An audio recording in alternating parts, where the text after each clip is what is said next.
नीतीश कुमार की विश्वसनीयता पर तेजस्वी यादव ने सवाल उठा दिया है। शुरुआत में यह लग रहा था कि नीतीश कुमार पर हमलावर नहीं होंगे और जो उनकी यात्रा चल रही है उन पर हम बात करेंगे। अभी राजद के राष्ट्रीय प्रवक्ता हैं करुणा सागर जी। क्या कहेंगे, नीतीश कुमार की विश्वसनीयता पर अब सवाल उठा रहे हैं आप लोग? देखिए, माननीय मुख्यमंत्री जी आज के दौर में, आज के संदर्भ में एक लाचार, असहाय, बेसहारा नेता बनकर रह गए हैं। और अगर वो एक आम आदमी होते तो उनके साथ सहानुभूति होती, लेकिन वो इस देश राज्य के मुखिया हैं, मुख्यमंत्री हैं। और उनके द्वारा लिए गए निर्णय, उनके मंत्रिमंडल के द्वारा लिए गए निर्णय 13 करोड़ से ज़्यादा जो बिहारवासी हैं उनकी ज़िंदगी को प्रभावित करता है। अब आप देखिए, सरकार बने हुए लगभग 1 महीने हो गए हैं, अभी तक मंत्रिमंडल का गठन नहीं हुआ है। मंत्रिमंडल का गठन नहीं होने से 5 मंत्रियों के पास 35 मंत्रियों का काम है। तो इसका मतलब है एक एक विभाग में एक एक दिन में सैकड़ों फाइलें रेडी होती हैं। कौन सा जो मंत्री अभी है वो सारे विभागों के सारे फाइलों को देख के और उसमें फैसला ले सकता है? तो इससे नुकसान किसका होगा? जनता का। क्यों? जनता के फायदे में तब होता है ना जब एडमिनिस्ट्रेशन का त्वरित डिसीजन हो। दूसरी बात कि आज उनके जो कैबिनेट में जो साथी हैं उनकी बात नहीं मान रहे हैं, उनके एमएलए उनकी बात नहीं मान रहे हैं, उनके अधिकारी उनके बात नहीं मान रहे हैं। तो एक जो मुख्यमंत्री का जो विशेषाधिकार होता है, उसका जो एक मॉरल अथॉरिटी होता है, जिसके आधार पर वो मुख्यमंत्री रहता है और पूरे राज्य को की दिशा निर्धारित करता है, वो इस समय बिल्कुल ही नहीं हो रहा है। तो आपके कहने का मतलब हुआ कि नीतीश कुमार की नीति थोड़ा ढुलमुल है, तो आप लोग भी तो उतना ही सहभागी होते हैं ना। 80 गो विधायक है, आप लोग समर्थन करते हैं। तेजस्वी यादव सदन से बोल रहे थे कि हम तो समर्थन देंगे ही देंगे, दे देते। अगर नीतीश जी अगर बोलते तो हम मंत्रालय से इस्तीफा दे देते और बाहर से समर्थन देते उनके सरकार को।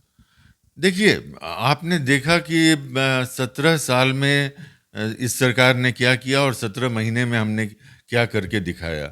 तो चूंकि माननीय तेजस्वी यादव जी युवा हैं, उनके पास विजन है, उन्होंने दुनिया देखी है और बिहार की आम जनता के लिए उनके दिल में दर्द है और एक उत्साह है। वो कुछ करना चाहते हैं। भाजपा बोल रही कि धन उगाही कर रहे थे तेजस्वी यादव, इसीलिए नीतीश कुमार ने गुस्से में उन्हें उन सरकार को हटा दिया।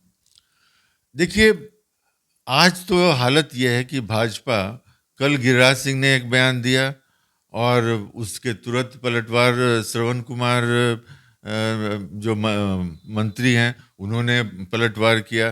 तो अभी तो भाजपा और जेडीयू के बीच में जो मत फुटौल हो रहा है, पहले तो उसको देख ले। लेकिन मेरा जो मुद्दा है वो मुद्दा ये है कि इनकी जो अथॉरिटी जो खत्म हो गई है और बीजेपी इनको ले ही इसलिए गई थी सरकार में ताकि इनका राजनीतिक भविष्य खत्म कर दिया जाए। तो ये आखिरी पारी में है। क्या आप लोग एक बार और नीतीश कुमार को शपथ नहीं दिलवाइएगा? ये कहा जा रहा है कि लोकसभा के बाद तेजस्वी के साथ सामंजस्य बनेगा और फिर से आप लोग उनको नेता मानिएगा।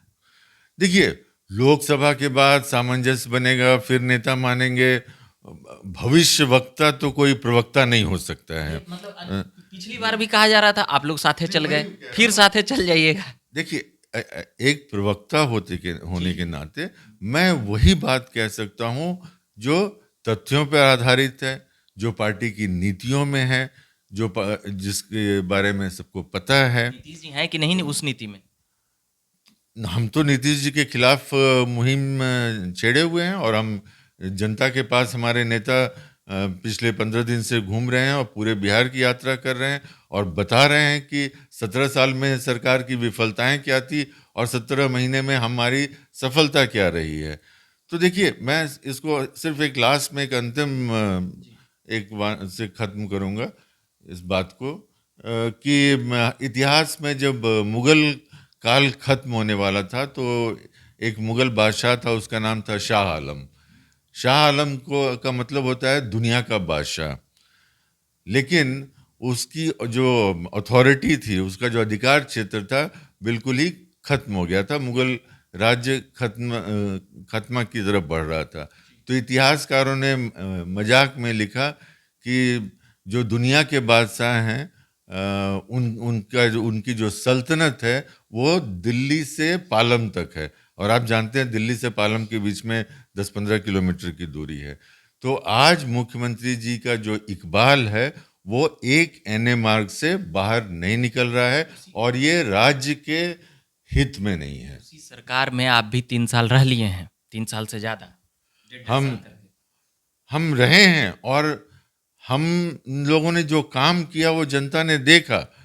इसीलिए जब मौका मिला 17 महीने काम करने का, तो आपने देखा कि किस तरह से जो नौकरियों का वादा था हमारे नेता का, 10 लाख नौकरियों का वादा, जिसका मजाक उड़ा रहे थे नीतीश कुमार जी, हाथ खड़ा कर रहे थे कि ये असंभव है, हो ही नहीं सकता है, ना पैसा है ना नौकरी है, मैं मुख्यमंत्री हूँ, मैं जानता हूँ। और उन्हीं मुख्यमंत्री ने अपने हाथों से गांधी मैदान में 2.25 लाख नवयुवकों को रोजगार। भाजपा तो कह रही है नीतीश बाबू का देन है, इसमें तेजस्वी झूठो क्रेडिट ले रहे हैं।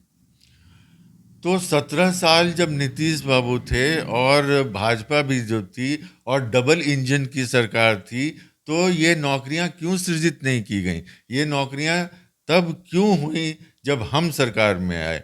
और हमारे माननीय तेजस्वी यादव जी ने सदन में कहा कि जो इनके प्रिंसिपल सेक्रेटरी सिद्धार्थ हैं, वो बोले कि भाई हम लोग के पास पैसा नहीं है। उन्होंने कहा कि हमारा जो ज्वाइन करने का कंडीशन ये था कि हमारा जनता के साथ वादा है और वो वादा हम पूरा करेंगे। लोकसभा में ये बातें जनता तक जाएंगी तो ये बातें आप लोगों की मानी जाएगी? आपको लगता है कि ये बातें आप लोग वोटरों तक पहुंचाएंगे? देखिए, आज का जो राजद है, आर मतलब राइट्स, अधिकार की बात है। जे मतलब जॉब्स, जॉब्स मतलब नौकरियां, और डी मतलब डेवलपमेंट, डेवलपमेंट मतलब विकास।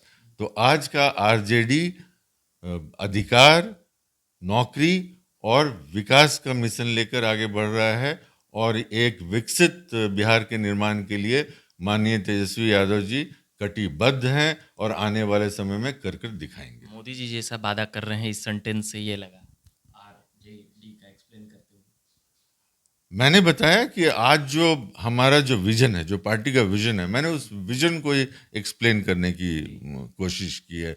और मोदी जी तो वादा करते हैं और उसके बाद वादे पूरे नहीं होते हैं, और उनके गृह मंत्री बोल देते हैं कि चुनाव में तो ये सब जुमलेबाजी होती है। हमारे नेता ने कभी अपने वादे के से मुखर के कभी बोला कि नहीं ये वो सिर्फ चुनावी जुमला था? हम चुनावी जुमलों में विश्वास नहीं करते हैं, और हम वही वादा करते हैं जो हमें पता है कि उसको किया जा सकता है। चलिए, तो ये बात हम कर रहे थे जो तेजस्वी यादव का नीतीश कुमार जी पर हमलावर बयान था, उसको लेकर ही हम अभी सवाल कर रहे थे। राजद के प्रवक्ता हैं करुणा सागर जी। तो इसी प्रकार से जो राजनीति में आपाधापी मची है और इधर से उधर जो भगदड़ होती रहती है बिहार में, सियासत की गर्माहट से लेकर ठंडाहट तक, तो उन तमाम बातों पर हम अभी बात कर रहे थे और भी हम लगातार बातें करते रहेंगे। बाकी आप बने रहिए झकास भारत पर। मेरा नाम रविकांत हुआ। धन्यवाद।